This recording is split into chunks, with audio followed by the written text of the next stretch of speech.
નમસ્કાર મિત્રો, આજે હું તમને કોઈ ટીંટોળી કે કોઈ વક્તિતિથિ કે એમનું રહેઠાણ ખેતરની અંદર હોય છે.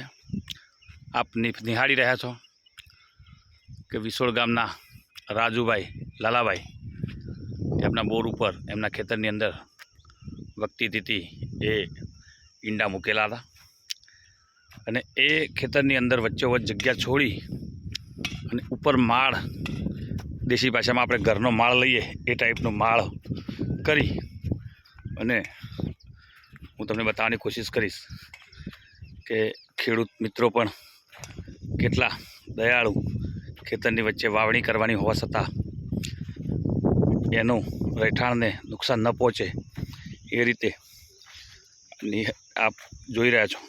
હું તમને તેના ઈંડા પણ બતાવવાની કોશિશ કરીશ.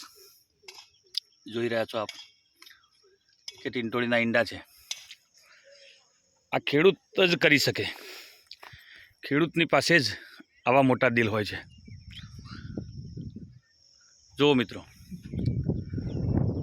છે ચોફેર ખેતર, વાવણીની તૈયારી ચાલી રહી છે અને ટીંટોળીના ઈંડાને સુરક્ષિત રહે એ માટે વરસાદની પણ અસર ન થાય તે માટે પણ જો આપણે ધાબુ ચણીએ ઘરે, આપણે ઘરે સૂઈએ એ રીતે જ આખો માળ લીધો છે. ભાઈ જય જવાન જય કિસાન મારા ખેડૂત મિત્રો માટે.